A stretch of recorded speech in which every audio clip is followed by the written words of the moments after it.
नमस्कार। प्रादेशिक समाचार के साथ मैं सानु शर्मा। प्रधानमंत्री नरेंद्र मोदी ने आज दिल्ली में 12,200 करोड़ रुपए से अधिक की विकास परियोजनाओं का आधारशिला रखा। इन परियोजनाओं का मुख्य उद्देश्य क्षेत्रीय संपर्क बढ़ाना और यातायात सुगमता सुनिश्चित करना है। प्रधानमंत्री ने साहिबाबाद आरआरटीएस स्टेशन से new Ashok Nagar RRTS station तक नमो भारत ट्रेन में यात्रा भी की। इस अवसर पर श्री मोदी ने कहा कि राष्ट्रीय राजधानी क्षेत्र दिल्ली को भारत सरकार से एक महत्वपूर्ण उपहार मिला है। उन्होंने कहा कि यह नमो भारत ट्रेन विकसित भारत के शहरों में सार्वजनिक परिवहन के भविष्य को दर्शाता है। प्रधानमंत्री ने कहा कि इस परियोजना के पूर्ण होने के बाद दिल्ली मेरठ मार्ग पर यातायात में बहुत सुधार होगा। उन्होंने कहा कि देश का मेट्रो नेटवर्क अब तक 1,000 किलोमीटर हो गया है और यह उपलब्धि सराहनीय है। विज्ञान और प्रौद्योगिकी मंत्री डॉक्टर जितेंद्र सिंह ने आज घोषणा की कि वैज्ञानिक और औद्योगिक अनुसंधान परिषद ने बुखार कम करने और दर्द से राहत प्रदान करने में व्यापक रूप से इस्तेमाल होने वाली पैरासिटामोल औषधि के उत्पादन के लिए एक स्वदेशी तकनीक विकसित की गई है।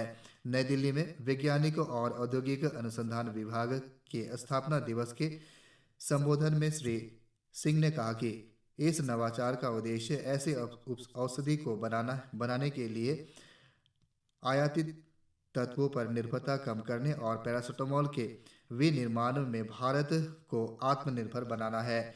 डॉक्टर सिंह ने असामान्य और विशिष्ट दवा प्रतिरोधी बैक्टीरिया दोनों का इलाज करने के लिए भारत में पहली बार स्वदेशी तौर पर विकसित एंटीबायोटिक नेफिथ्रोमाइसिन जैसी औषधियों की स्वदेश में निर्मित दवाइयों की एक श्रृंखला का भी उल्लेख किया।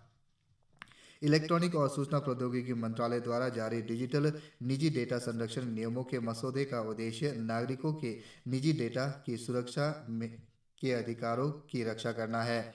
मंत्रालय ने एक बयान में कहा कि डिजिटल निजी डेटा की सुरक्षा के लिए एक मजबूत ढांचा बनाने की भारत की प्रतिबद्धता के अनुसार इन नियमों के माध्यम से डिजिटल निजी डेटा संरक्षण अधिनियम 2023 लागू किया जाएगा। मसौदा नियम विभिन्न हितधारकों से ली गई व्यापक राय और वैश्विक सर्वोत्तम पद्धति के अध्ययन पर आधारित होगा। मंत्रालय ने कानून बनाने के लिए एक समावेशी दृष्टिकोण अपनाने की सरकार की प्रतिबद्धता के अनुरूप MyGov प्लेटफॉर्म के माध्यम से 18 फरवरी 2025 तक जनता और हितधारकों से मसौदा नियमों पर टिप्पणी आमंत्रित की है। राज्यपाल लेफ्टिनेंट जनरल केटी पटनायक ने सी दोन्यी के शुभ अवसर पर राज्य के लोगों को शुभकामनाएं दी है। उन्होंने उम्मीद जताई कि यह उत्सव हमारे राज्य की सांस्कृतिक विरासत और परंपराओं को मजबूत करता रहेगा। राज्यपाल ने कहा कि तागिन जनजाति का सी दोन्यी उत्सव एक जीवंत सांस्कृतिक और धार्मिक उत्सव है जो समुदाय के जीवन शैली में गहराई से समाया हुआ है। राज्यपाल ने अपने संदेश में कामना की कि इस वर्ष का सी दोन्यी उत्सव पूरे राज्य में शांति, समृद्धि और खुशियां लेकर आएगा। कृषि एवं बागवानी मंत्री गैब्रियल डी वांगसू ने कहा है कि केवल जनसंख्या के आधार पर केंद्र प्रायोजित योजनाओं के तहत धन आवंटित करना अरुणाचल प्रदेश के लिए हानिकारक है। इसके बजाय उन्होंने एक ऐसे ढांचे की मांग की जो राज्य के भूमि संसाधनों और किसानों की सामाजिक आर्थिक स्थितियों पर विचार करता हो। मंत्री ने कल वीडियो कॉन्फ्रेंस के जरिए केंद्रीय कृषि एवं किसान कल्याण मंत्री शिवराज सिंह चौहान की अध्यक्षता में कृषि सुधारों पर एक महत्वपूर्ण चर्चा में यह बात कही।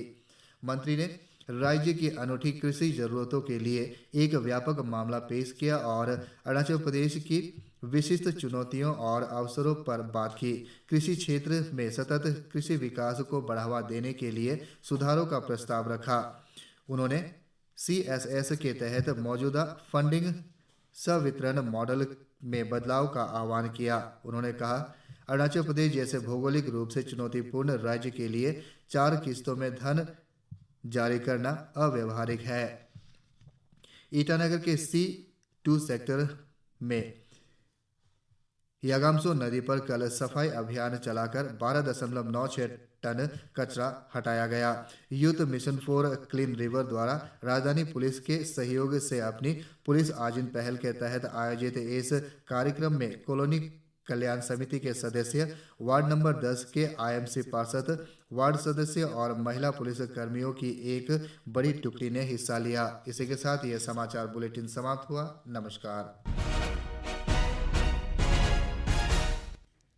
This is Akashvani Itanagar. The news read by Hage Ani. Prime Minister Narendra Modi inaugurated and laid the foundation stone of multiple development projects worth over 12,200 crore rupees in Delhi today. The key focus of projects